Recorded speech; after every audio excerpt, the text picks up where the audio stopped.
Alors, aujourd'hui, nous sommes à la Bibliothèque nationale de France avec Alexandre Deveau, chargé de collection des dessins de presse, alors au département des estampes et photos de la BNF. C'est bien ça, Alexandre? Je ne me suis pas trompé. C'est ça.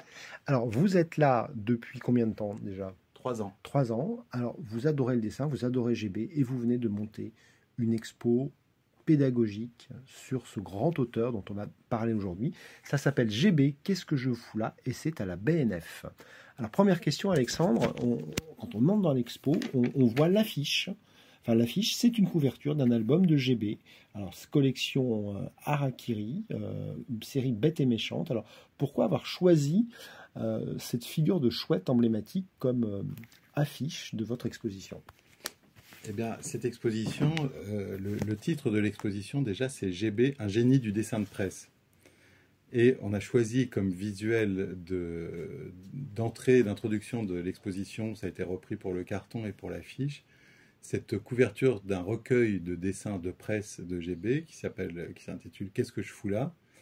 Et déjà, je trouvais ça très marrant d'avoir une image avec un titre en ouverture d'exposition, c'est-à-dire que assez vite, on confond le titre de l'expo et puisqu'on pense que Qu'est-ce que je fous là, c'est le titre de l'expo. En réalité, l'expo, elle a un autre titre.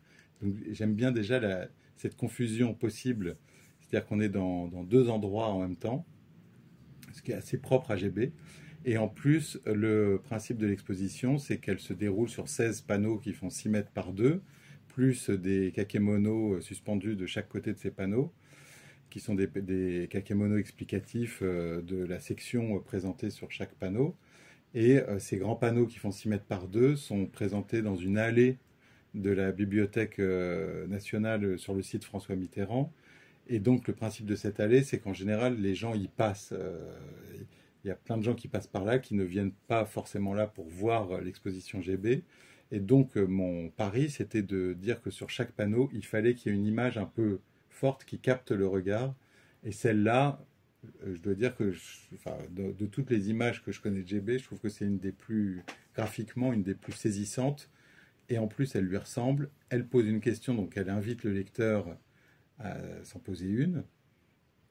Et en même temps, il va parler de lui. Donc voilà le choix de cette couverture. Alors, ce n'est pas un dessin de presse à proprement parler, mais c'est la couverture d'un recueil de dessins de presse. Donc je me suis dit que comme première image d'une exposition, ça pouvait être une bonne couverture, une bonne entrée en matière, disons. Alors, GB à la BNF, on se rappelle une expo Volinsky il y a quelques temps. La question, c'est qu'il n'y a pas d'originaux du coup, mais il y a une donation d'une partie du fonds GB à la BNF. Voilà, alors l'exposition, elle a des origines multiples. Disons, il y avait un cahier des charges particulier. C'est que, alors d'une part, les filles et petites filles de GB font un don de dessin à la BNF. Et en général, on aime bien quand les gens font un don, les remercier en essayant de faire une expo ou une publication. Alors, c'est pas toujours possible de le faire dans des délais courts. Là, ça a pu se faire parce que une autre donnée, c'est que la maison du dessin de presse, qui est en préfiguration et qui doit ouvrir en 2027, souhaitait s'associer à un projet d'exposition à la BNF en amont de l'ouverture de cette maison. Et il fallait que ce soit une expo qui puisse être pédagogique, scientifique aussi, puisque la BNF aime qu'il y ait un contenu un peu solide sur les expositions, que ce ne soit pas juste une monstration d'images. Et il nous a semblé que GB, que je connaissais bien, dont je connais assez bien l'œuvre, enfin bon, cette exposition m'a permis de mieux la connaître encore. Il nous a semblé que GB pouvait incarner comme ça une figure de dessinateur de presse un peu modèle, qui a traversé le XXe siècle, enfin de l'après-guerre jusqu'au début des années 2000. Et, il coche un peu toutes les cases du dessinateur de presse de cette période. C'est-à-dire qu'il a commencé par faire du dessin d'humour, et puis avec ses collègues, ils ont inventé Harakiri et Charlie Hebdo, ils ont redéfini le genre du dessin satirique, de la caricature, de la bande dessinée, enfin tous les langages du dessin publiables dans la presse, parce ils se sont créé un espace de liberté pour pour ça, pour expérimenter des tas de choses graphiquement. Et ils se sont révélés être assez géniaux dans leur genre, et GB en particulier. Euh, c'est peut-être de la bande Harakiri, Charlie Hebdo, des Cabu, Volinsky, Rezer. C'est peut-être un des moins connus. C'est-à-dire que les autres ont eu une œuvre qui est si populaire qu'on oublie un peu GB. Mais la grande originalité de GB, c'est tout l'intérêt de faire une expo, c'est de faire découvrir, c'est déjà de découvrir soi-même et de faire découvrir l'originalité de cet auteur, quoi. Et peut-être qu'il est moins connu, parce que d'une certaine façon, il est un peu plus exigeant. GB, c'est beaucoup moins évident, puisque c'est un type qui expérimente tout le temps, et qui a dessiné, mais qui est presque plus écrivain que dessinateur. Enfin, le dessin est un prétexte à des démonstrations de la pensée, ou à des enquêtes sur sa pensée, et son imaginaire. Et... Et puis il a fait du roman photo, c'est lui qui invente le roman photo à Harakiri, et pendant des années, il est le seul à faire des romans photos. Il fait des romans photos parce qu'il rêvait de cinéma, probablement. Donc voilà, ce qui est chouette avec GB, c'est de pouvoir découvrir l'envergure de ses talents graphiques et intellectuels. Alors du coup, vous avez dû relire pas mal de choses. Est-ce qu'on peut, vous avez cité quelques journaux les plus connus, hein, Harakiri, Charlie Hebdo. On peut évoquer d'autres journaux un peu moins connus auxquels il a collaboré, peut-être? Voilà, alors l'exposition, donc, elle s'arrête évidemment pas à ça, même si c'est le grand, pour tous, c'est le grand moment, et puis même pour la culture française, c'est le plus grand, un des grands moments de la culture française des années 60, 80, c'est Harakiri.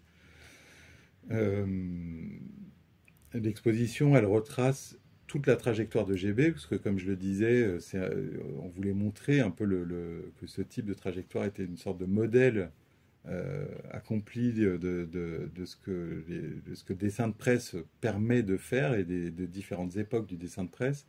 Et donc on commence dans les années 50, même 40, on a montré deux exemples de journaux dans lesquels il a dessiné quand il était encore adolescent, enfin, qui sont des journaux du patronage de Villeneuve-Saint-Georges. Là, c'est anecdotique, mais enfin pour dire que ça lui a pris assez tôt de vouloir dessiner dans les journaux. Et en fait, vivant à Villeneuve-Saint-Georges, au départ, il voulait être instituteur. Et puis, il a passé un bac pour être instituteur à l'école normale d'instituteurs de Versailles. Il a échoué au baccalauréat. Il l'a repassé ensuite en candidat libre. Il l'a eu, mais bon, il avait quand même laissé tomber dans un premier temps. Et puis, il est entré à la SNCF, puisque la SNCF était le principal employeur de Villeneuve-Saint-Georges. Villeneuve-Saint-Georges étant l'un des plus gros nœuds ferroviaires d'Europe.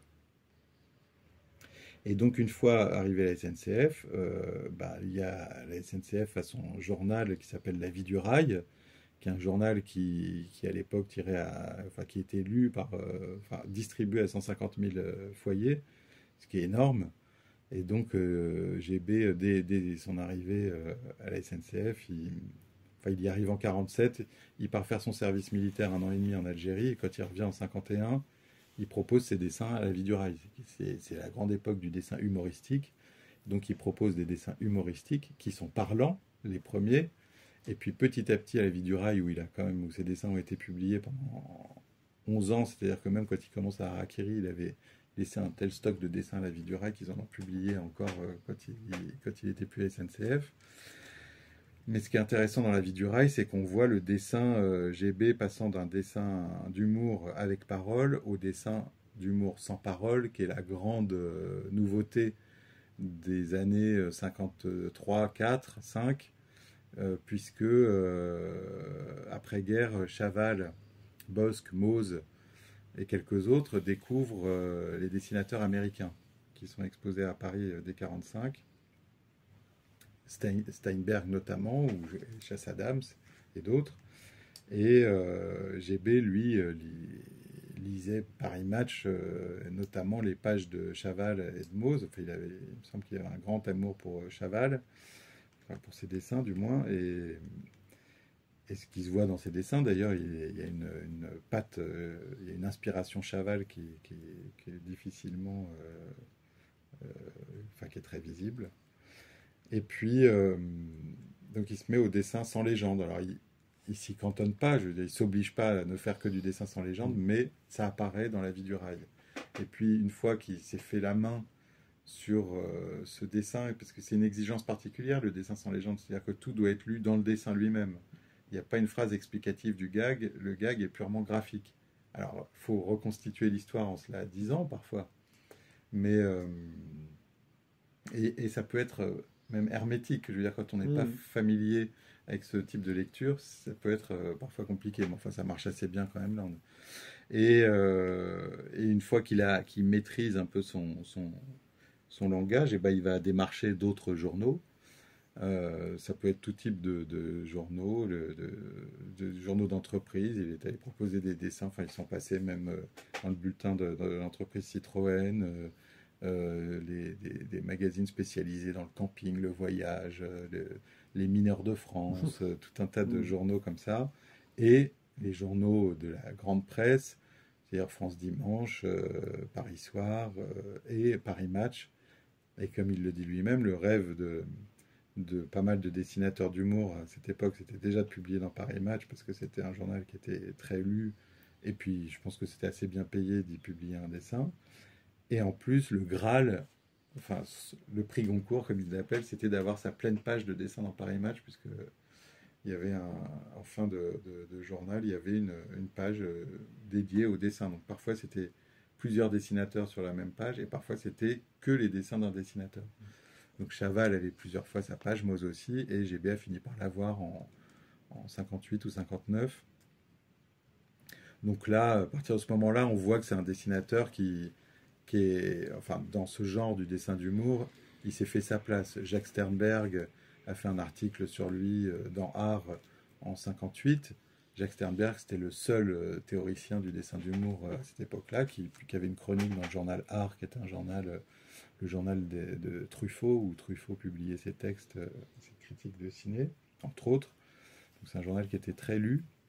Et donc voilà, il s'est fait repérer, donc mais bon, il s'est fait sa place parmi les dessinateurs d'humour un peu connus de cette époque. Et ça débouche sur un projet de publication dans un journal qui s'appelait Paris Presse l'Intransigeant. Et son boulot, c'était à la fois d'annoncer la sortie, par des dessins d'humour, d'annoncer la sortie de l'adaptation par Louis Malle du film Zazie dans le métro. Et ça, c'est une révélation d'expo. Je n'avais jamais vu ça. Les planches, hein, les petits dessins, c'est magnifique. Ça. Ouais. Voilà. Et alors, ce qui est marrant, là, c'est bien pour ça les dons de dessins originaux, c'est que ce projet qui s'annonçait mirobolant dans Paris Presse l'Intransigeant, finalement, il s'est fait lâcher au bout de 10 numéros. Et cet espoir qu'il avait enfin de ne vivre que du dessin d'humour, et ce contrat avec Paris Presse l'Intransigeant, l'a incité à quitter la SNCF. Et puis 10 jours après, Paris Presse l'Intransigeant finalement le congédie, donc il se retrouve sans emploi. Heureusement, il publiait déjà dans quelques journaux, donc il a dû redoubler d'efforts pour aller démarcher les uns les autres. Mais c'est le moment où il découvre l'existence d'un nouveau journal, Harakiri, qui avait encore sorti que deux numéros qui étaient distribués au colportage, vendus au colportage. Et le premier, peut-être le numéro 3, est arrivé dans les kiosques. Et GB, son premier dessin, est publié dans le numéro 4. Alors, après, on raconte la suite, quoi. C'est-à-dire que, en fait, GB, Cabu, Wolinski et Rezer arrivent. Enfin, Rezer était déjà là, mais GB, Cabu et Wolinski arrivent à peu près en même temps à Harakiri, un mois après. Et alors qu'il y avait déjà une équipe constituée. Mais Cavana, voyant arriver cette bande de génies, et je dirais même voyant arriver GB, parce que ce dont je me suis rendu compte en fouinant dans les archives de Cavana, c'est que Cavana avait conservé des sortes de moniteurs de papier c'est des sommaires de chaque numéro d'Harakiri. Mm. Et donc, dans ces sommaires, ce qui n'apparaît pas dans le journal lui-même, on voit qui fait quoi et qui est responsable de quelle page. Et c'était le principe d'Harakiri, c'est que Kavanagh donnait une page, deux pages, trois pages à quelqu'un, et puis cette personne faisait, ce dessinateur en général, faisait ce qu'il voulait dans ses pages. Et GB, en fait, assez vite, avant le numéro 10, il se retrouve à faire 10 pages, 12 pages, 15 pages, et Kavanagh fait l'autre moitié du journal, et les autres ont 2 pages. Mm. Donc en fait, GB, très vite, ça devient une cheville ouvrière du journal, et il ne fait pas que des dessins, puisqu'il fait aussi du détournement photographique, il fait les romans photos, il fait des pages de texte, des faux reportages, enfin, des trucs complètement absurdes, souvent. Mais dans la... Je veux dire, quand on feuillette des harakiri, le côté dingue et hyper créatif d'harakiri à ce moment-là, c'est vraiment GB et Kavanagh qui font ce journal, quoi. Avec un niveau d'exigence dans l'humour que les autres n'avaient pas encore, ils n'étaient pas faits.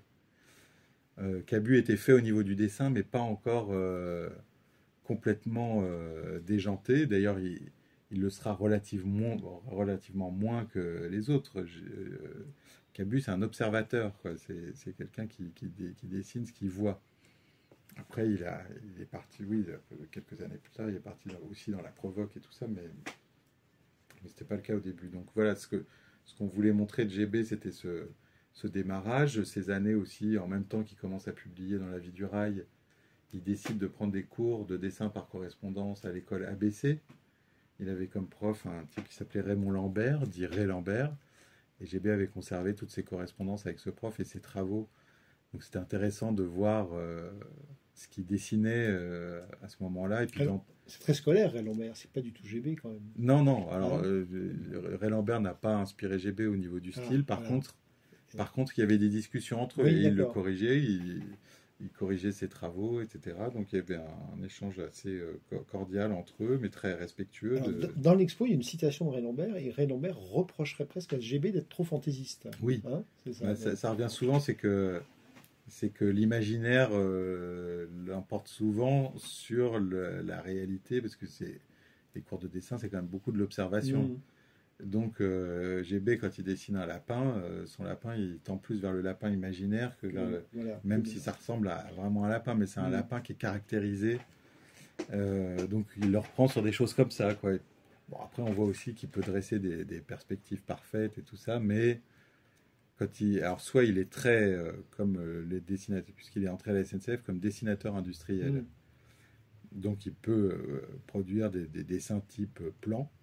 Alors le dessin industriel à la SNCF, c'est plutôt du tracé que du dessin à proprement parler. Il n'y a pas tellement de dessin de perspective et tout ça, hein.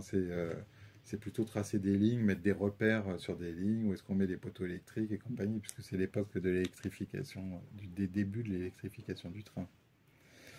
Et donc on voit ça, c'est pas les balbutiements, mais un GB qui travaille. C'était un type qui travaillait énormément, qui était hyper consciencieux, qui voulait être maître de son art et en explorer toutes les possibilités. Déjà à l'école ABC, il y avait une multiplicité d'enseignements autour du dessin.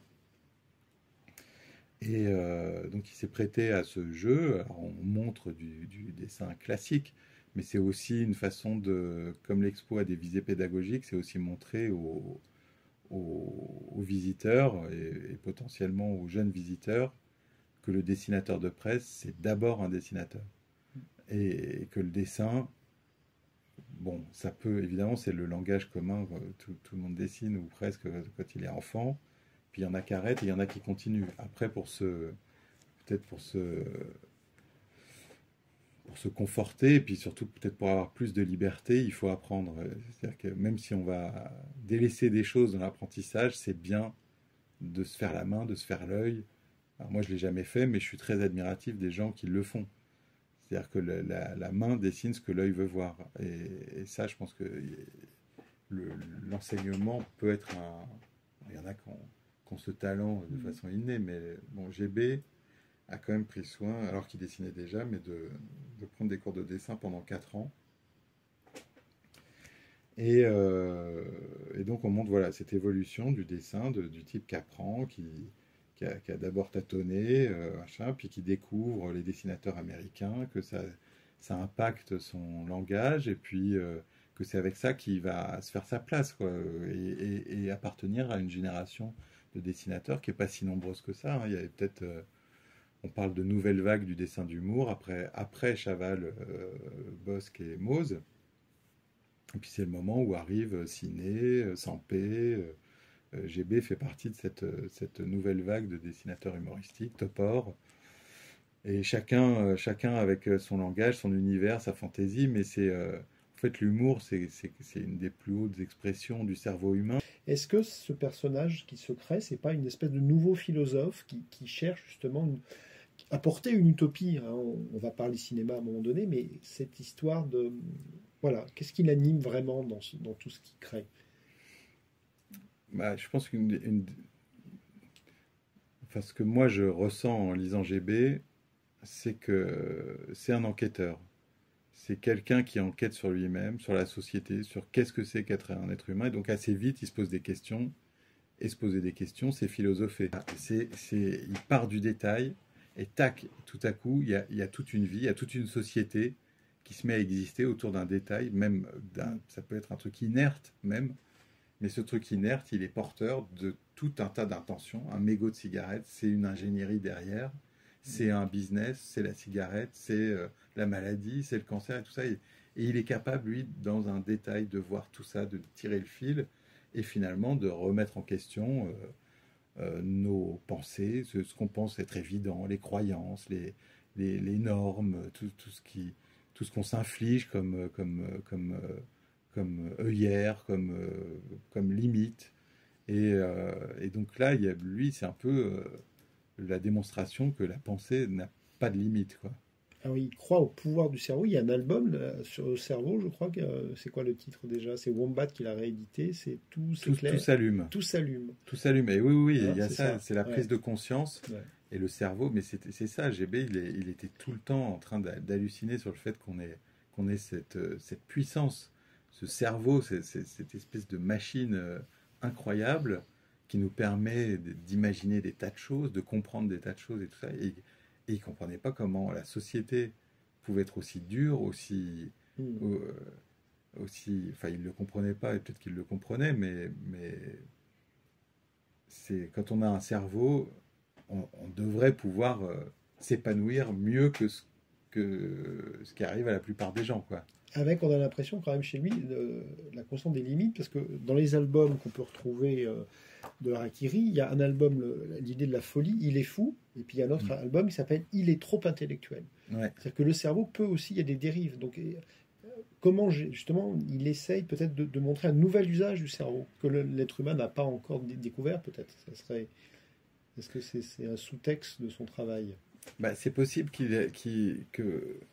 en fait, c'est peut-être aussi ce qui le rend un peu hermétique Hmm. à certains, c'est quand on expérimente des ressources du raisonnement et tout ça, si on s'en tient pas à des cadres très rigoureux définis par un système, par exemple, euh, on peut se poser la question de est-ce que je suis fou? Hmm. Où est-ce qu'il va chercher tout ça? Et puis tu perds le lecteur, quoi. Et parfois tu te perds toi-même aussi. Hmm. Mais là où il n'est pas fou, c'est que finalement son récit il est construit. Il y a toujours une amorce, une chute, un développement et une fin. En fait, tout ça est très construit. Et évidemment, le cerveau peut ne pas avoir de limite, mais le cerveau qui s'exprime dans un cadre, il en a. C'est les cadres d'une page, d'une publication, de ce qui se passe autour aussi. Donc c'est pas juste je jette mon jus de cerveau et puis je me fous des cadres. C'est pas ça, c'est comment s'épanouir avec le langage, avec les ressources du langage et tout ça. Donc il a évidemment il y a les cadres et puis il y a les cadres de la loi, il y a aussi des principes. Donc c'est pas un moralisateur, mais il est assez moraliste comme les grands moralistes du 18e, c'est il est quand même à la fois pour l'épanouissement individuel, mais l'individu dans la société. Donc il est aussi dans une conscience sociale et de ce qu'on fait en tant qu'individu a forcément un impact sur la société. Et voilà, donc cette prise de conscience, elle se fait, c'est à la fois être conscient qu'on est un individu, qu'on a un potentiel énorme, et qu'on est une société, et que la société a un potentiel énorme aussi, puisqu'elle est riche de tous ces individus qui ont un potentiel énorme. Alors après, le rapport de GB à la société, il y a peut-être creusé sur deux angles. L'angle du cinéma avec l'an 01, mais avant, se poser la question d'un héros récurrent. Dans l'expo, vous faites un focus sur un personnage qui s'appelle Berk, et qui est quand même le anti-héros absolu. Et par rapport à cette vision de la société, on sent effectivement une tension chez GB de vouloir effectivement améliorer la société, mais de montrer comment cette société nous conditionne. Alors, comment ce personnage de espèce d'anarchiste ultime, de ventre, comment c'est son personnage récurrent, du coup, et comment il est né Alors, c'est un personnage qui est né dans Harakiri en 64, me semble-t-il, et à l'origine, c'est une sculpture. C'est-à-dire qu'il s'était, parmi ses multiples travaux expérimentaux, GB a voulu faire une bande dessinée en 4 cases en mettant en scène une sculpture en photo. Donc, c'est 4 cases photographiques. Et puis, c'est une sculpture, c'est Berk, c'est un personnage qu'il a modelé sur un socle. Et sur le socle, on le voit d'abord de face, et puis il y a écrit sur le socle « Voulez-vous me voir de profil ?» Donc, sur la deuxième case, on le voit de profil. Voulez-vous me voir de dos? Après, on le voit de dos. Et puis, il y a écrit voulez-vous me voir debout? Puis, comme il est assis, sculpté assis, on finit par le voir debout. Donc, on voit sous le socle. Et là, il y a écrit salaud. Et donc, voilà, c'est un développement en 4 cases. Et ce personnage-là, une fois qu'il l'a créé en terre, pof, peut-être dans le numéro d'après ou 2 numéros après, un ou 2 mois après, ça devient un personnage dessiné. Et c'est un personnage qui reviendra tout au long de son œuvre. Et Berk, il le présente comme un nouveau golem, c'est-à-dire c'est pas vraiment un anti-héros, c'est une sorte de héros en fait, puisque ce type, cette entité peut faire à peu près tout ce qu'elle veut. Elle a un pouvoir de nuisance extrême si elle le veut. Alors, on se demande toujours s'il nuit pour nuire ou s'il nuit juste pour son plaisir. Ça ressemble plutôt à quelqu'un qui veut nuire pour son plaisir. Mais il fait tout un tas de choses absurdes. Et puis dans cet univers de Berk, c'est une expression de dégoût. Donc c'est un héros qui peut faire des choses dégoûtantes. Manger des trucs que l'être humain, non comestibles pour l'être humain, faire des choses qui ne se font pas. Mais il fait aussi des choses que les êtres humains peuvent faire. Donc il regarde la télé, par exemple. Mais il regarde la télé, il se pose entre la télé et les gens qui regardent la télé. Donc tout en jouissant de la télé, il empêche les autres d'en jouir. Donc il finit par agacer tout le monde. Donc le couple qui regarde la télé le jette par la fenêtre. Et puis il s'accroche au barreau de la fenêtre. Et puis il reste 3 ans accroché au barreau de la fenêtre. Donc il agace... mais le temps pour lui n'a pas la même importance que pour nous. Il est immortel, a priori. Oui. C'est une espèce de super-héros.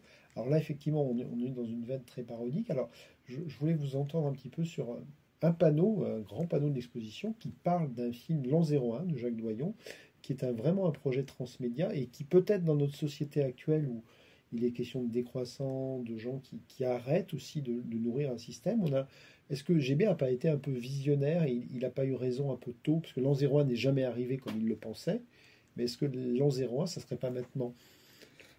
Alors, bon, il ne pensait pas que l'an 01 arriverait, hein, mais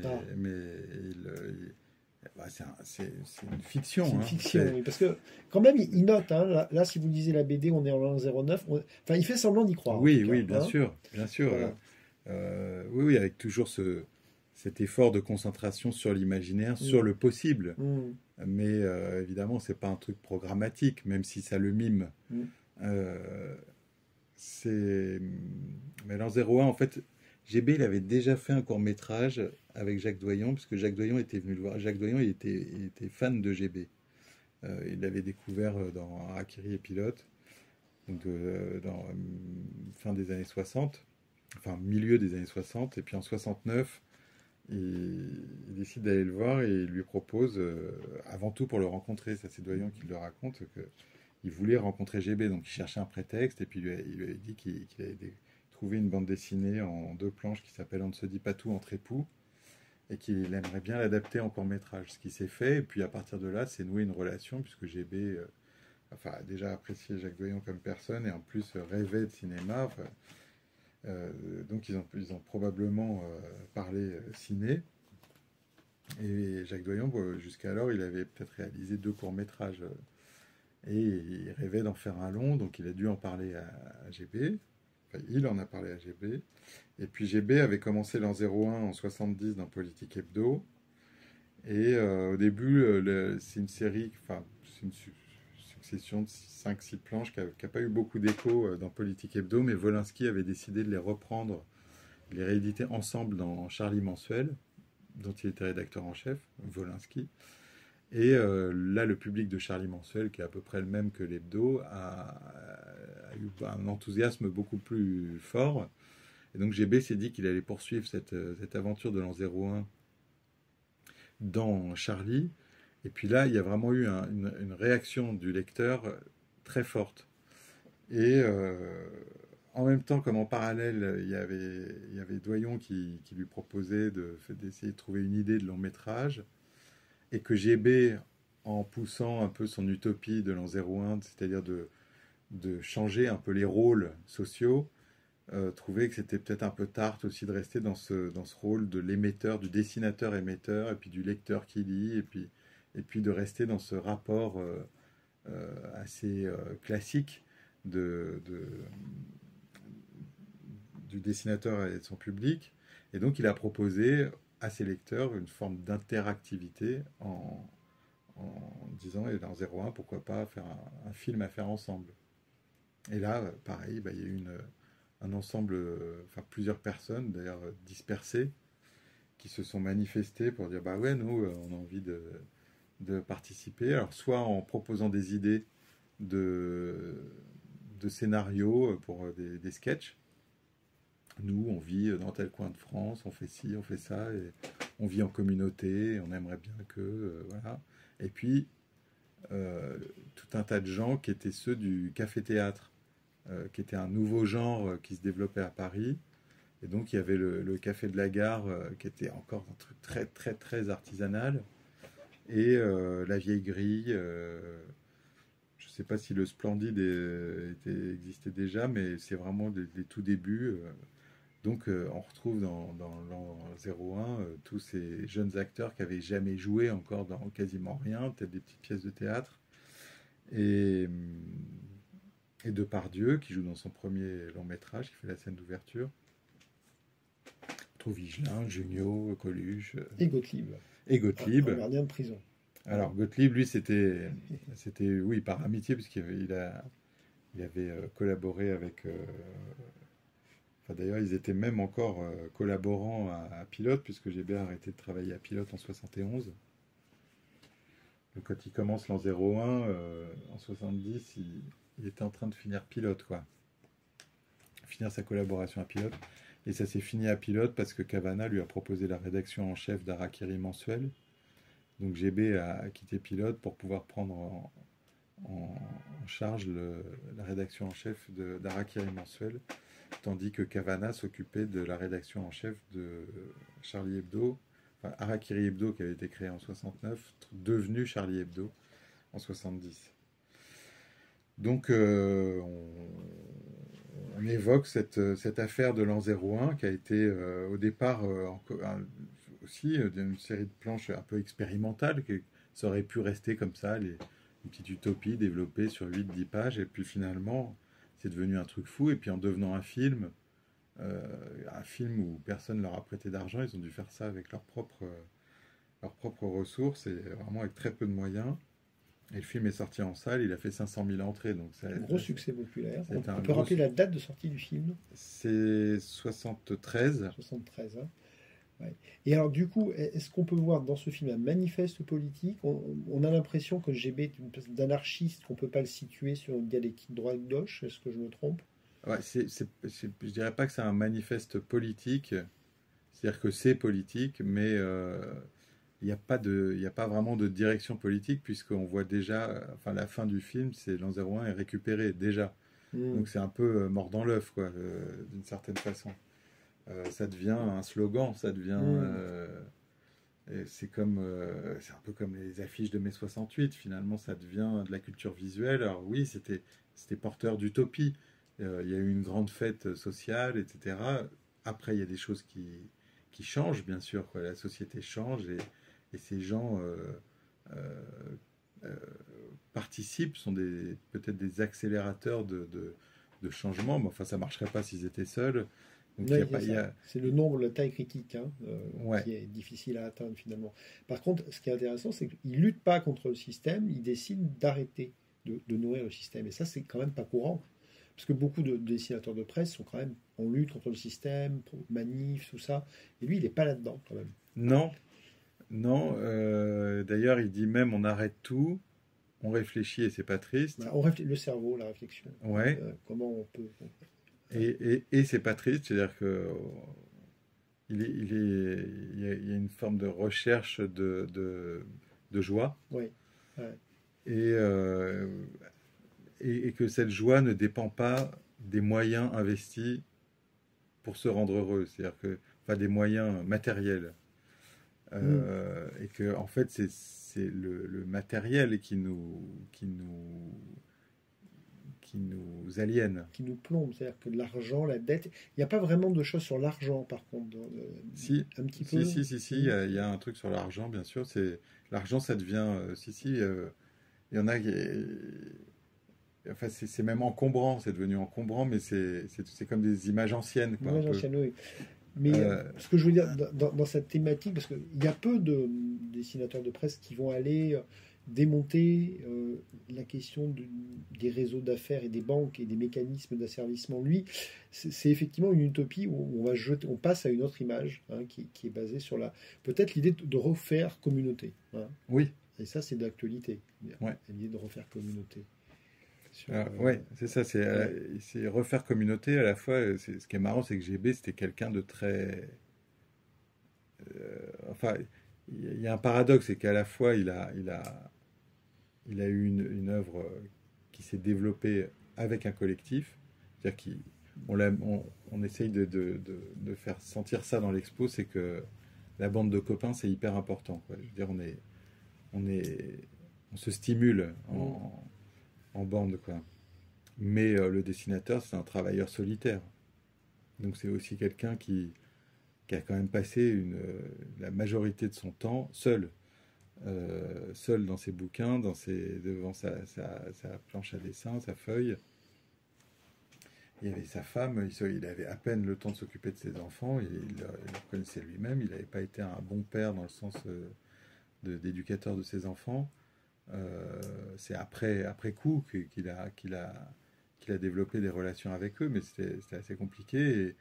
Enfin, c'est compliqué, c'est-à-dire que c'est ces gens qui travaillent énormément, qui se sont tellement investis dans ces journaux, parce que dans leur œuvre à eux, mais dans l'œuvre collective aussi du journal, quoi. Mm. Et, et donc c'est une affaire à la fois solitaire et de copains, et finalement avec une résonance sociale, euh, enfin je veux dire d'avoir un public euh, plus ou moins large évidemment, parce que le public de GB il se confond un peu avec celui de Charlie Hebdo. Il se trouve que le sommet de la gloire de Charlie Hebdo converge avec l'an 01.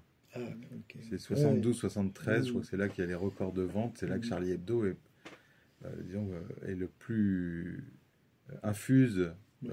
au Ouais. maximum dans la société française. Et, euh, et GB, il avait conscience de ça, donc là, ça devient une ivresse énorme, je pense, de se sentir soutenu, lu, c'est un peu la fête, et en même temps c'est une exigence énorme, parce qu'il faut quand même produire la suite, être à la hauteur des exigences de la bande, du public. Il faut quand même continuer à faire rire, à faire réfléchir et tout ça. Alors, ça passe effectivement par, pour nos auditeurs, à aller voir cette expo, c'est quand même très important.